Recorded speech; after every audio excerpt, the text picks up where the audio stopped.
목사님, 코로나로 인해 무기력한 신앙생활을 하다 보니 죄에 대해서도 쉽게 무너지는 것 같아요. 신앙을 다시 회복할 수 있는 좋은 방법이 없을까요?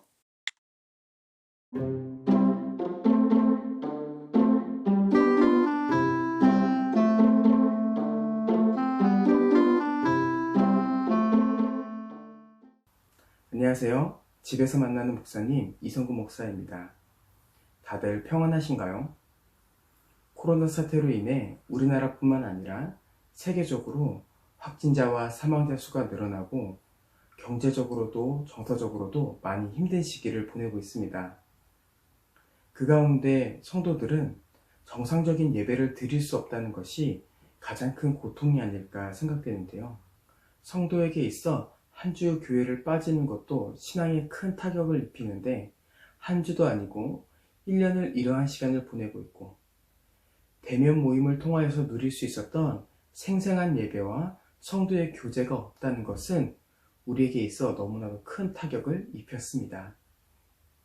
아마 그 가운데 온라인 예배도 드릴만 하네.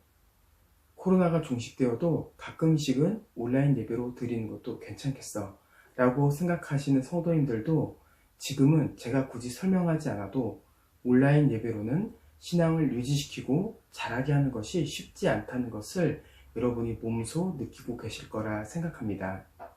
우리는 이제 교회 안에서 누렸던 유익들을 누리지 못함으로 오는 공허함, 고립된 생활로 온 나태함, 하나님과 멀어지고 있지만 민감하게 반응하지 못하는 무감각함, 죄에 대해서 막지 못하고 오히려 그 죄에 대해 점점 키우고 있는 무기력함을 더 이상 내버려 두어서는 안 됩니다.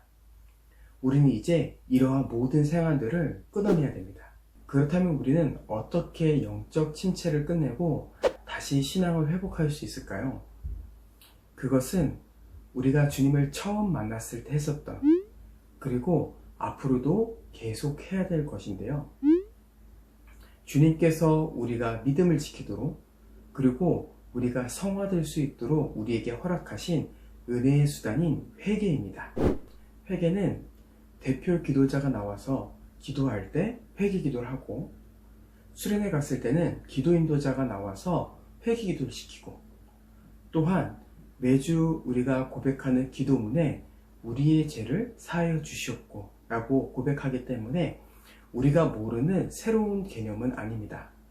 하지만 이 회개를 죄 씻음의 방법으로 생각했지, 이 영적 침체를 끝내고 신앙을 회복할 수 있는 은혜의 수단으로는 많은 분들이 생각하지 못하셨을 거라 생각합니다. 저는 이번 주도 회개기도 시간에 회개를 했는데 왜 삶에 변화가 없을까요? 라고 생각하시는 분들 계신가요? 여러분, 회개는 죄를 나열하여 고백했다고 해서 회개가 아닙니다. 또한 지난 삶에 대해 슬퍼서 울었다고 해서 회개가 아니에요. 우리는 형식적으로 또는 감정적으로 격해 있는 상태를 넘어서 참된 회개가 무엇인지를 알아야 됩니다. 회개는 죄인이 자기의 죄에 대한 참된 인식과 그리스도 안에서 하나님의 자비를 이해함 가운데 자기 죄를 괴로워하고 미워하는 것, 새롭게 순종하는 것을 온전히 목적으로 삼고 새롭게 순종하는 것을 노력함으로써 죄에서 돌이켜 하나님께 향하는 것입니다. 회개란 우선 예수 그리스도 십자가 복음을 믿는 것이 전제되어 있어야 하며, 회개의 요소라는 말은 없지만 설명을 위해서 세 가지를 설명해 보면, 첫 번째는 죄에 대한 인식과, 두 번째는 죄에 대한 괴로움과 미움, 세 번째는 하나님을 향한 순종이 있어야 합니다. 첫 번째로 회개는 죄에 대한 인식이 반드시 있어야 되는데요.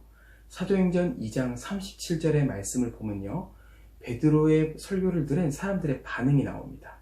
그들이 이 말을 듣고 마음에 찔려 베드로와 다른 사도들에게 물어 이르되, 형제들아, 우리가 어찌할꼬 하거늘. 베드로의 설교를 들은 사람들은 베드로의 설교를 듣고 분명한 깨달음이 있었습니다. 무슨 깨달음이었죠? 바로 자신이 하나님 앞에서 죄인이며 자신이 작은 죄라고 생각했던 것들이 하나님 앞에선 너무나도 큰 죄였고, 그 죄를 해결하기 위해서는 영원한 형벌로도 갚을 수 없다는 것을 깨달았을 것입니다. 이러한 깨달음, 이러한 인식은 회심했을 때뿐만 아니라 성령을 모시고 있는 모든 성도라면, 거룩하게 되었고 거룩하게 살길 원하는 성도라면은 성령 하나님을 통하여서 매주 매일 인식하게 됩니다.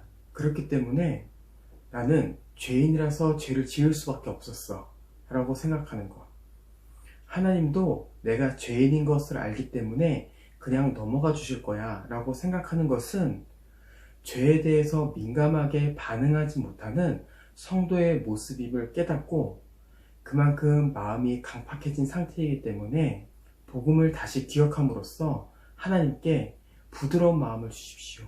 하나님, 저에게 죄에 대한 인식이 먼저 올 수 있도록 도와주십시오 라고 기도해야겠죠.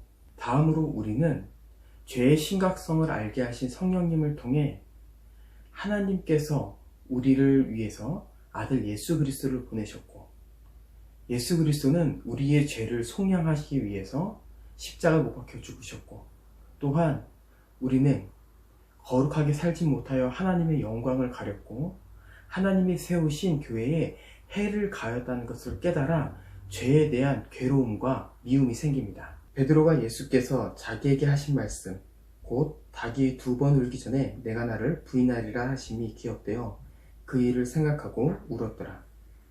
베드로가 예수님을 3번 부인하고 후회하며 울었던 모습과 너희는 옷을 찢지 말고 마음을 찢고 너희 하나님 앞에 돌아올지어다.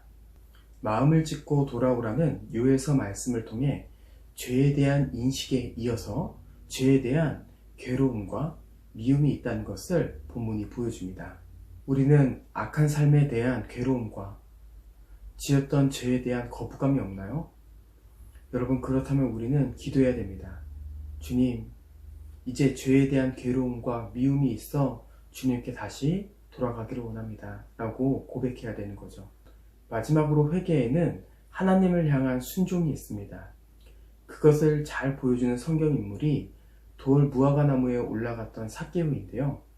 누가복음 19장 8절을 보도록 하겠습니다. 주여 보시옵소서, 내 소유의 절반을 가난한 자들에게 주겠사오며 만일 누구의 것을 속여 빼앗은 일이 있으면 내 갑절이나 갚겠나이다. 삭개오가 무엇이라 말합니까? 내 소유의 절반을 가난한 자들에게 주며 또한 만일 내가 속여 빼앗은 일이 있다면 그 값에 내 갑절이나 갚겠다고 고백하고 있습니다. 이것이 바로 성도의 올바른 자세인 거죠. 죄에 대한 죄책감만 씻어내려고 하지 이 죄에서 돌이키려고 하는 결단과 순종이 없는 회개는 회개라고 보기 어렵습니다. 우리는 우리의 죄성으로 인해 하나님의 말씀을 완벽하게 순종하지 못할 수 있습니다. 하지만 그럼에도 우리가 담대하게 감사함과 믿음으로 나아갈 수 있는 것은 우리 가운데 역사하시는 성령님께서 회개라는 수단을 통해 예수 그리스도 십자가 복음의 능력을 경험하게 하시며 거룩하게 살 수 있도록 역사하시기 때문입니다. 우리는 이러한 과정을 통해 더욱더 예수 그리스도의 사랑을 깊이 경험하게 될 것입니다. 그리고 우리는 점점 더 성화되어질 것입니다. 여러분, 힘내시고 이 코로나 중에도 이 회개라는 은혜의 수단을 통하여서 영적 침체를 끝내시고 신앙이 회복되는 여러분들이 되시기를 응원하겠습니다.